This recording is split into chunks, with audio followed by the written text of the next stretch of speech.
The last of the Inti warriors, Illari is the newest member of the support cast in Overwatch 2, and she has a fantastic kit. She's very fun to play. She looks really overpowered at first, but once you understand how to punish her, she's actually very easy to deal with, and she is very vulnerable to dive, but she can work well with dive comps as well as poke and brawl comps. Just depends on how you want to play her. A lot of her strength lies in her ability to pick off enemies with her high damage output. Even her ultimate is very different for a support because it almost just feels like she really is a DPS in disguise. So let's get started with Illari right away. Okay, so the first thing I'm going to be doing about Illari is I'm going to be talking to you guys about her weapon and ultimate. First of all, her primary weapon is called the Solar Rifle, and it has a left click and right click. The left click is a long range auto charging rifle, with the right click being a medium range healing beam that uses up her solar energy. That is how she heals her allies, right? But the real healing ability for her, where her strength lies, is the healing pylon, your E ability. And the healing pylon deploys, well, you basically deploy a pylon, a turret that starts to target your teammates, and I believe it heals for 50 healing per second. If I'm wrong about the number value, somebody please correct me in the comment down below. Her shift is called Outburst, and it's basically a Baptiste jump if you're familiar with it. And what happens is that it launches you in the direction that you're moving, knocking back enemies, so it comes with a boop. And finally, if you're holding the jump button, you're going to go higher. Okay, she also has the support passive, which is, she heals over time after a second. And finally, her ultimate is called the Captive Sun, or what everybody's calling it nowadays is Sun Bomb, or lots of things. It's just like a big ball of fire that just comes down and explodes all over the place. So we'll be talking about how to make use of her. And let's not waste any time and get straight into it. Here she is. Let's begin. So, first of all, we're going to talk about her ability to do really, really high damage, and that lies in your skill and your aim. So don't be discouraged. There's a way to practice this that I'll talk about later, but Illari's ability to basically two-shot, headshot a target is very, very strong. It makes it very good for you to follow up on damage that your teammates have done, and it also makes it easy for you to punish somebody that might be out of position, and allows you to do this from any distance you want. I don't think she has any damage drop off. I could be wrong there. We'll just test it right now. We'll just go all the way back here. So as you can see, she does have a little bit of damage drop off. I was wrong about that. My apologies. You learn something new every day. So it's probably a good idea to be in medium range when you're trying to do these shots. And once you do that, you're going to find the maximum damage value.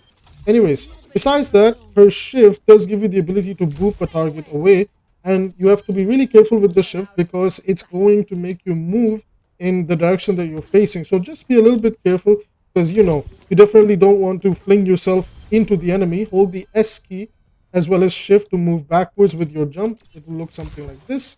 And you can hold the jump button when you use it to give yourself a little bit more height and momentum, I believe. So here we go. That's what it looks like. So there's a little bit more of a dash feeling like once you use it. It's not something that is best portrayed on video here, but definitely when you try it yourself, you're going to feel like, oh, I'm actually covering more distance, when I'm holding down the spacebar button. Now let's talk about her primary way of healing. It's the healing pylon, and combining that with her right click, the sunbeam, as I like to call it, will allow you to heal targets. Now, the thing about Illari is that your right click is not the way you want to primarily be healing your allies. You actually want to rely on the healing pylon. And this is where your ability to position it smartly and away from line of sight is going to be very important. If I was to place it down here, then obviously the enemies could easily destroy this as they could see it right away. Okay, so be smart about where you position these healing pylons. Think about where you are going to take a team fight. Think about where you're going to be moving or where you're defending, and appropriately position the healing pylon. Like, for example, let's assume that this is the point. This is a choke that me and my teammates want to defend. Obviously, I'm going to put the healing pylon somewhere here so that we can take the fight over here. Now, let's say we were attacking. Let's say that bot over there is defending an objective. We're definitely going to place the healing pylon in an area where it can, see us and heal us and, take our fights in that area. Now, the important thing is that you want to constantly be repositioning this healing pylon. Overwatch is a game where everybody's moving pretty much all the time, right? So because you're going to be moving all the time here and there, it's very important that if you're attacking especially, that you just reposition the healing pylon, do your thing, and then, as you take a fight and as you move up, make sure to position your next healing pylon in an appropriate location, and then keep going. Also, they updated the practice range, which is really cool. Okay, so from a basic perspective, what you do want to practice on Illari is your ability to land your shots, right? A right click is relatively forgiving, and the healing pylon does the healing. So, what is your responsibility on Illari? I'm not asking you to go crazy and be a DPS on support. At the end of the day, your job should be to prioritize healing your teammates, and your secondary job should be to look for punishing targets that might be in a position that you can definitely, punish them. And of course, every now and then, here and there, you can definitely look for some picks by off angling and then using your shift to get back into a safer spot.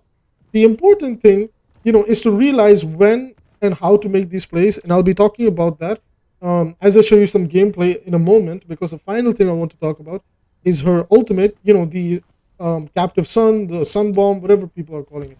So in this ultimate, you don't have to land it. It is basically a projectile bomb that once you shoot it in a general location, let's say I shot it here, it has a wide radius that can it's an AoE radius, you guys know what I mean, right? It explodes and it does AoE damage, and it applies a debuff called Sunstruck. I don't know why it's a new debuff, but Kiriko can immediately remove it, so just keep that in mind.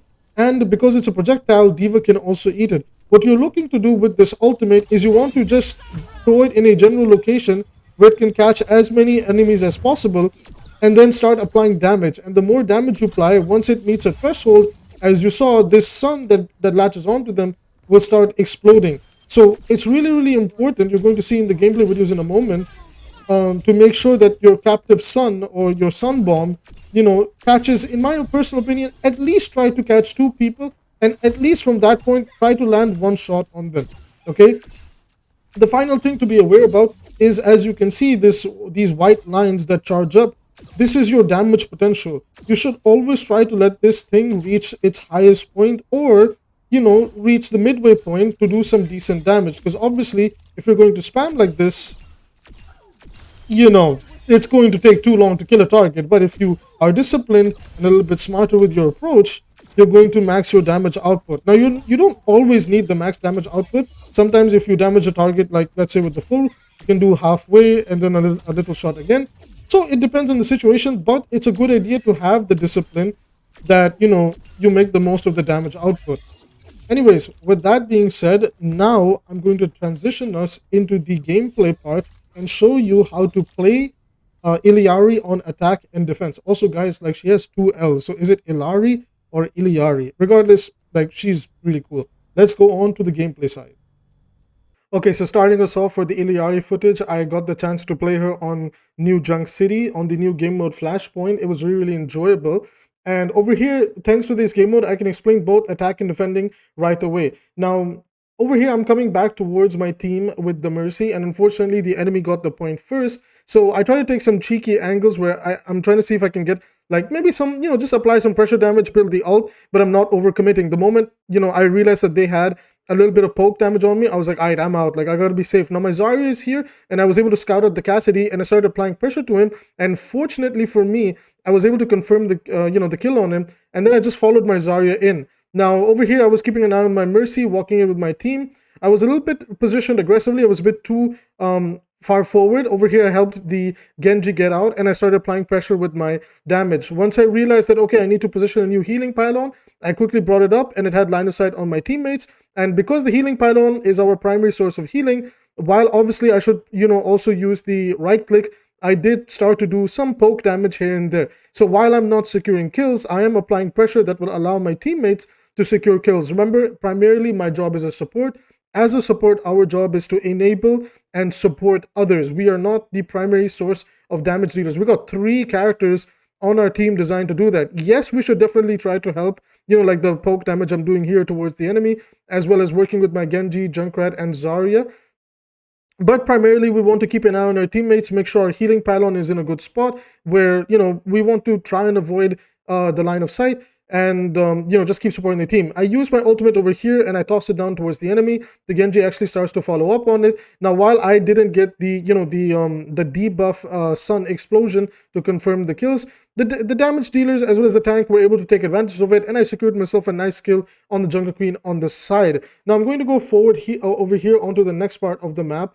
I don't know all the locations and name by heart, but it's going to be this place. I think it's called the raft or factory. I'm not sure. Anyways, we were able to secure it relatively simply. My tank walked in. I did some damage here and there. We secured the point, and I had captive sun again. Now this is where captive sun really begins to shine, because once the enemies are all grouped up in like these tight spaces, you can actually take advantage of that by just letting them walk in, and then just time it right, go up into the sky, shoot that giant sun bomb, and then have some follow-up damage, go in, do some damage yourself, and watch that sun explode. Look at that, 3k, the 4k assist, and finally I confirmed the 5k over here on the Reaper, and we get the Illari team kill. So understand, like, Illari is going to have maps where she's really good, and she's also going to have maps where she's really bad. She reminds me of Symmetra. Basically, any map that Symmetra is good on is a map that Illari might also be good on,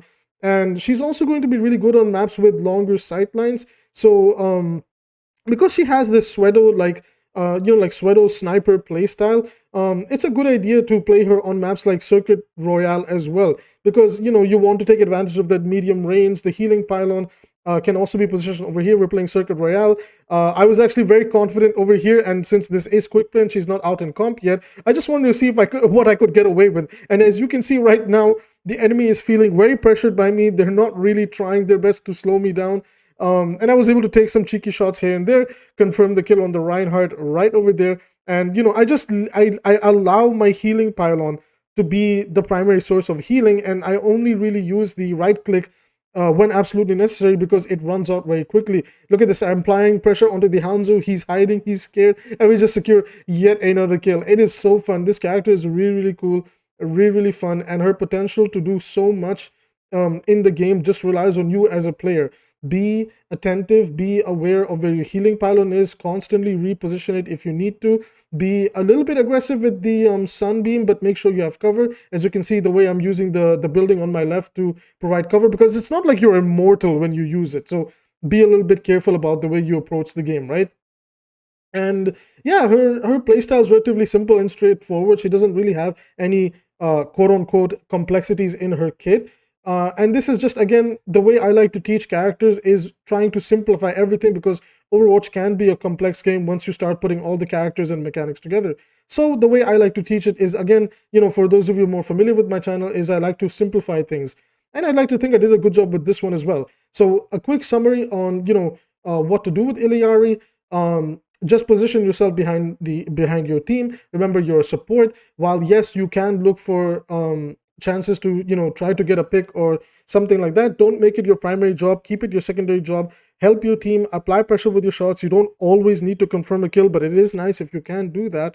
And always remember to keep an eye on your healing pylon. Make sure you're healing your team even with your right click when absolutely necessary. You should use the right click more on your tanks than your damage and other support, because the healing pylon will top them up. But of course, use it for your teammates, again, when the situation calls for it. Because, in Overwatch, the situations are always changing. One team fight is not going to be like the other team fight, but it's a good idea to have a general consensus of, what your playstyle should look like. And yeah, now the final thing in order to practice your Illari aim is going to be my favorite workshop code, and mentioned in other videos, is the 𝐒𝐿𝐼 workshop code. 𝐒𝐿𝐼 allows us to enter this big training range made by the in this workshop system, and we can use this to start practicing our aim. What we can do in here is we can look at all the different character models and start shooting away. So this way we start to gain some experience with the different character models and everything, and will start to become consistent once we put in the time and practice over time to be able to do the crime, which is get lots of picks with Illari and get her nice 5k play of the games. Now the final thing that I've been seeing going around is people saying that she's broken. I would say the only thing is very strong about her is she charges her ult very quickly. I've been surprised myself by doing it and being on the receiving end of it, that she just completely outpaces everybody in how fast she can build her ult. So I think maybe a little nerf to that, and maybe the radius just a little bit. But honestly, I'm willing to overlook her entire kit because I just think she's new. We should give her time. We don't want another Life Fever situation. And even now, Life Fever is still the worst support in the game. By the way, I'm going to make a guide on him for anybody interested. But my goodness, they actually need to fully rework Life Weaver. Anyways, that's going to be it for this video. If you enjoyed this type of content and want more best guides in the format of the way that I do them in these simple and straightforward videos, along with some, resources to help improve, such as the Waxter workshop code, then hit the subscribe button, like, and drop a comment on what you would like to see, because these are free ways to support my channel. And, I'm not asking for any money or anything like that. I'm just going to keep it real. Help me help the channel grow, and I will continue to do these videos more frequently. With that being said, I will see you in the next video.